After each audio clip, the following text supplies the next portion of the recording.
وَإِذَا سَأَلْتُمُوهُنَّ مَتَاعًا، اور فرمایا جب تم ان سے مانگو کوئی سامان، کوئی بھی چیز مانگو، فَاسْأَلُوهُنَّ مِنْ وَرَاءِ حِجَاب، تو پردے کے پیچھے سے مانگا کرو۔ یہ چیز بھی نبی کے لیے اذیت کا ذریعہ بنتی تھی اور فتنے کا ذریعہ بھی بن سکتی ہے۔ تو یہاں ظاہر ہے امہات المومنین سے کیا دنیا کی چیز مانگیں گے، تو یہاں اس سے مراد ہے جو بھی شرعی مسئلہ ہوتا ہے۔ متاع ویسے تو دنیا کے مال و متاع کو کہتے ہیں، لیکن یہاں متاع سے مراد ہے فائدے کی چیز۔ تو صحابہ کے لیے اس سے زیادہ تو کوئی فائدے کی چیز ہو نہیں سکتی تھی کہ ان کو شرعی مسئلے کا علم ہو جائے۔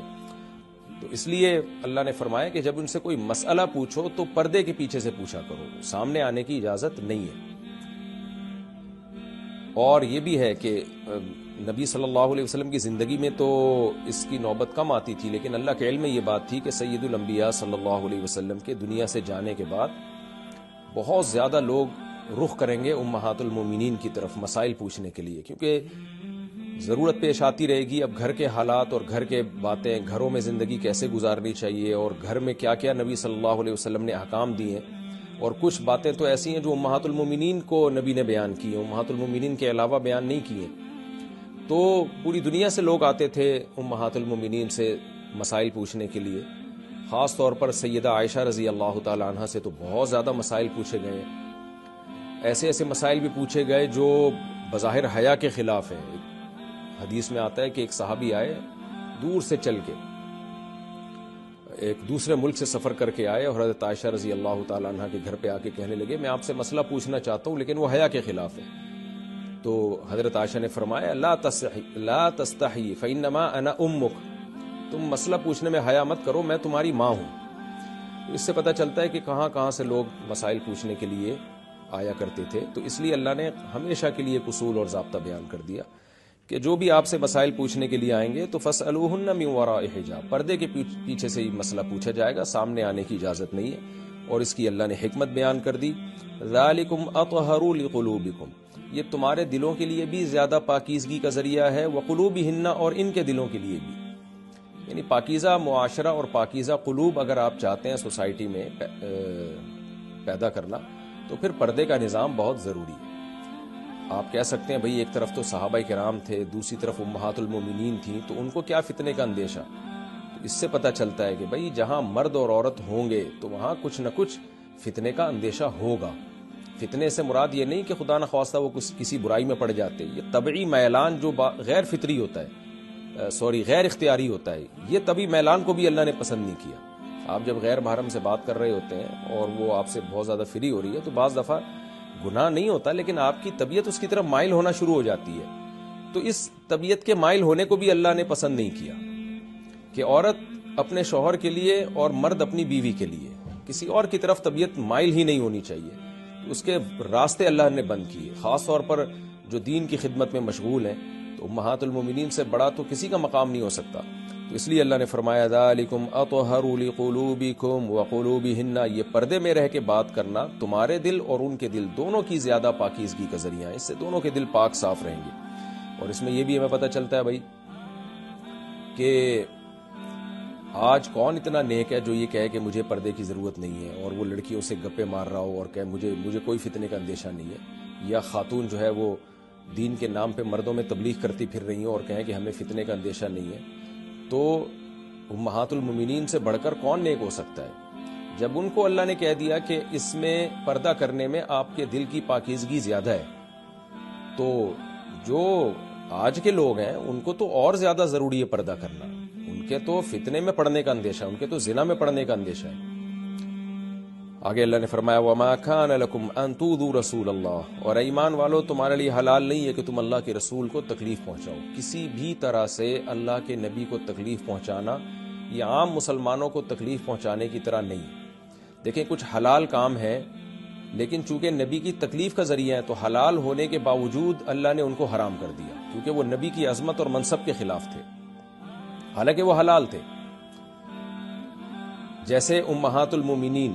ان سے نکاح کو حرام قرار دے دیا، حالانکہ جب کوئی شخص دنیا سے چلا جاتا ہے وہ کتنا ہی عظیم المرتبہ ہو تو اس کی بیوی عدت کے بعد کہیں بھی دنیا میں نکاح کر سکتی ہے۔ لوگ اپنے استاذ کے دنیا سے جانے کے بعد ان کی زوجہ سے نکاح کر لیتے ہیں، اس کو شریعت میں معیوب نہیں سمجھا گیا۔ پیر و مرشد کی زوجہ سے نکاح کر لیتے ہیں، اکثر لوگ اپنی چچا کے جانے کے بعد چچی سے نکاح کر لیتے ہیں، ماموں کے جانے کے بعد مامی سے نکاح کر لیتے ہیں، تو یہ شرعاً حلال ہے کیونکہ یہ چچی اور ممانی غیر محرم رشتے ہیں۔ لیکن نبی صلی اللہ علیہ وسلم کی ازواج کو بھی یہ مقام دیا گیا اور خود پیغمبر صلی اللہ علیہ وسلم کو بھی، کیونکہ آپ صلی اللہ علیہ وسلم کے لیے یہ عمل تکلیف کا ذریعہ، آپ کی طبی خواہش یہ تھی کہ میری دنیا سے جانے کے بعد میری ازواج سے کوئی نکاح نہ کرے، تو یہ طبی خواہش تھی، لیکن آپ صلی اللہ علیہ وسلم اس کا اظہار نہیں کرتے تھے، کیونکہ آپ صلی اللہ علیہ وسلم اللہ کے حلال کو حرام اور حرام کو حلال نہیں کر سکتے تھے۔ لیکن اللہ نے یہ پابندی لگا دی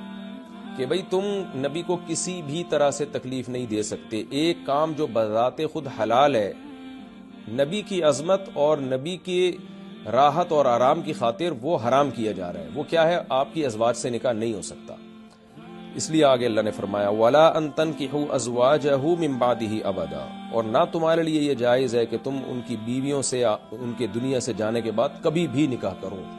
کیوں؟ إِنَّ ذَلِكُمْ كَانَ عِندَ اللَّهِ عَظِيمًا، تمہارا یہ عمل اللہ کے نزدیک بہت بڑا عمل ہوگا، یعنی یہ چھوٹا گناہ نہیں ہے، بہت بڑا گناہ ہے۔ اسی سے وہ مسئلہ بھی حل ہو گیا کہ حضرت علی نے حضرت فاطمہ کی موجودگی میں دوسری شادی کیوں نہیں کی۔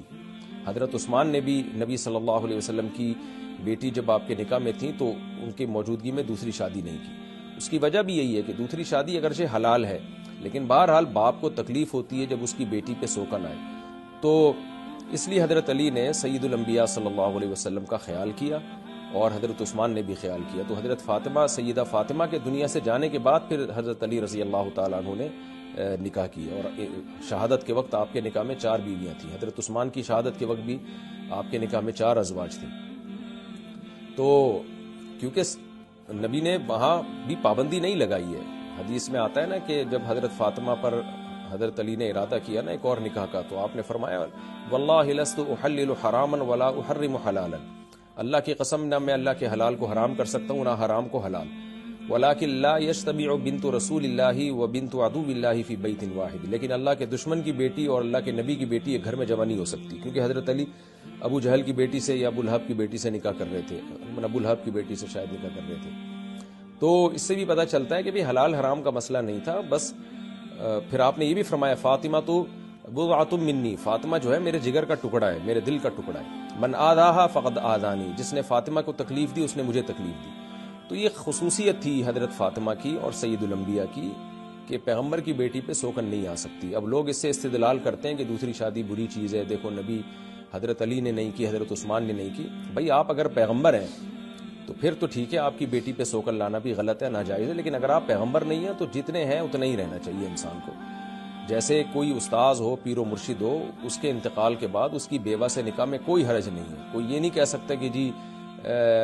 یہ تو خاندان کا بڑا تھا، اس کی بیوہ سے کیسے نکاح ہو سکتا ہے، نہ نہ نہ، اس میں بیوہ کا بھی نقصان ہے نکاح سے روکنا، اور شریعت کی بھی حدود کی بھی آپ حد سے تجاوز کر رہے ہیں۔ تو پیغمبر کے ساتھ کچھ احکام خاص ہوتے ہیں، وہ پیغمبروں ہی کا خاصہ ہوتے ہیں، عوام کو یا کوئی کتنا بڑا عالم ہو، بزرگ ہو، اس کو پیغمبر پر قیاس کرنا ان احکام میں جائز نہیں ہوتا۔ تو اس لیے اللہ نے فرمایا ان ذالکم کان عند اللہ عظیما، پہلے فرمایا کہ تمہارے لیے جائز نہیں کہ رسول کو کسی بھی طرح سے تم اذیت دو، لہذا اس کا ایک فرع یہ بھی ہے کہ ان کی ازواج سے بھی تم نکاح کبھی بھی نہیں کر سکتے۔ ان تبدوا شیئا او تخفوه فان اللہ کان بکل شیء علیما، اگر تم کچھ ظاہر کرو گے یا چھپاؤ گے تو اللہ ہر چیز کو جاننے والا ہے۔ اس آیت کا بھی شان نزول ہے، ہوا یہ تھا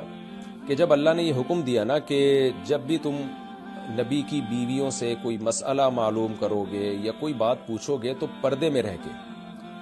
تو آپ صلی اللہ علیہ وسلم کی ازواج بہت سوں کی چچزاد، خالازاد، ماموزاد، پھوپھیزاد بہنیں تھیں، یعنی کزنیں بھی تھیں۔ تو جیسے آج ہمارے سوسائٹی میں ایک جہالت کی رسم ہے کہ کزنیں پردہ نہیں کرتی، نہ کزنوں سے پردہ ہوتا ہے، دیوروں سے بھی پردہ نہیں ہوتا، یہ جہالت جیسے آج ہماری سوسائٹی میں پھیل چکی ہے، تو عرب میں بھی یہ جہالت تھی